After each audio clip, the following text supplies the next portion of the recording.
Hey, students! I'm here to tell you a story about two of my great friends, Simon and Murray. They're dead, man. What? Dude, they died.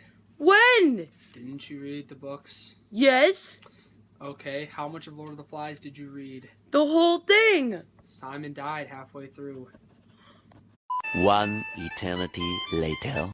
So, I just read the books again, and it seems I missed a few minor details, you know? But anyhow, back to my story. I'm going to share my opinions on my friends, well, dead ones, and how they related to one another and myself. I'm going to start with my friend Murray. She died in a humongous fire.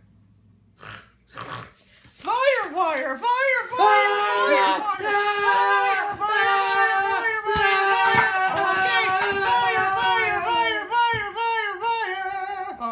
Murray comes from an Indian reservation in Washington. There it is frowned upon to leave and never return, but with Murray's confidence and strength, she moved to Montana and married a dude she met at a casino. She did it all with hope. My next friend is Simon. He was torn apart by savages. Hoo-ha, hoo-ha, hoo-ha, hoo-ha, hoo-ha, hoo-ha, hoo-ha, hoo-ha, hoo-ha, hoo-ha, hoo-ha, hoo-ha, hoo-ha, hoo-ha, hoo-ha, hoo-ha, hoo-ha. Ah!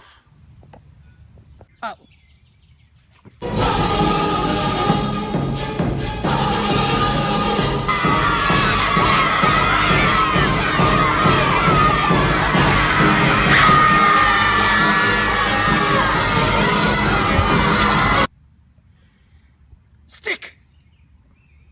Thank you. Scurry, you know. Simon died because of what he believed in. He was viewed as a Christ figure, and when you are stranded on an island with naked boys running around, you would turn to God, you know. The naked boys, however, misinterpreted Simon and killed him, thinking he was a beast. Simon's death represented the loss of truth, innocence, and common sense within the boys.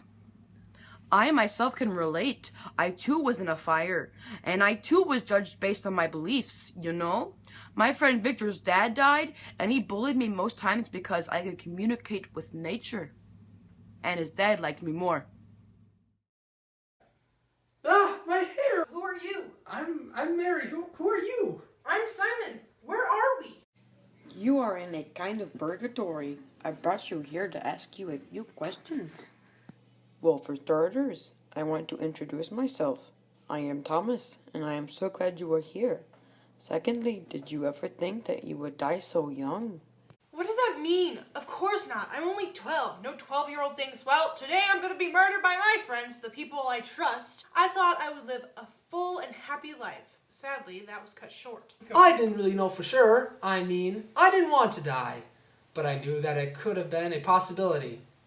I ran away from my family, the people who protected me. Plus, I was an alcoholic. And everyone knows alcohol and fire don't really mix.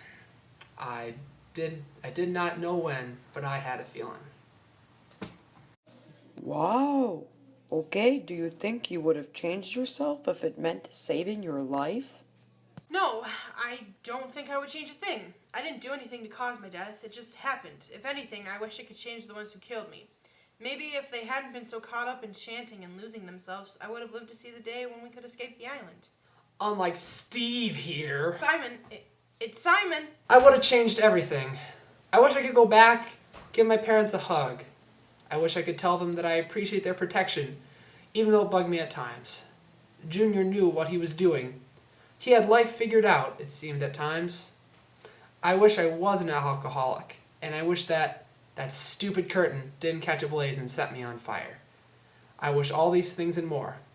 On the other hand, I wouldn't have gotten married, which is what every girl dreams of.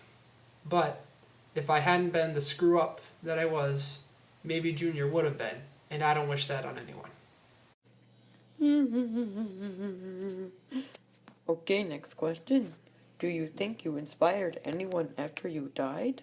Oh, not really. I mean, maybe they took a step back and realized how wrong it was to murder someone, but I don't think they changed their minds about killing the beast. I again have to disagree with Sammy here. Simon! My name is Simon! Is it that hard to remember? I'd like to think that I made a difference, whether it be before or after I died. Maybe Junior learned a lesson from my death. Don't leave those who care for you behind, you know? I do know. Okay, I guess I have one more question. That is... What are you hoping will happen to the people you left behind? I hope that they realize their wrongdoing and that they see how lucky they were to survive that island. You don't hope they die? No, their guilt is punishment enough, don't you think? I hope that Junior and my family don't dwell on the past, and I hope that they focus on the good in life. I hope I am remembered as his sister and not just a screw-up. One last thing I forgot. I'm hungry! You can eat later. Fine. How did you stay hopeful through all of the things you went through? I always had hope, because to me, anywhere was better than the reservation. Plus, my husband was always there for me. Where is he? We'll talk later. Simon? I don't know why I was so hopeful, but I guess because I had my little hideout, it kept me calm and I didn't lose my mind over the silly little things that those boys got freaked out over, like the beast.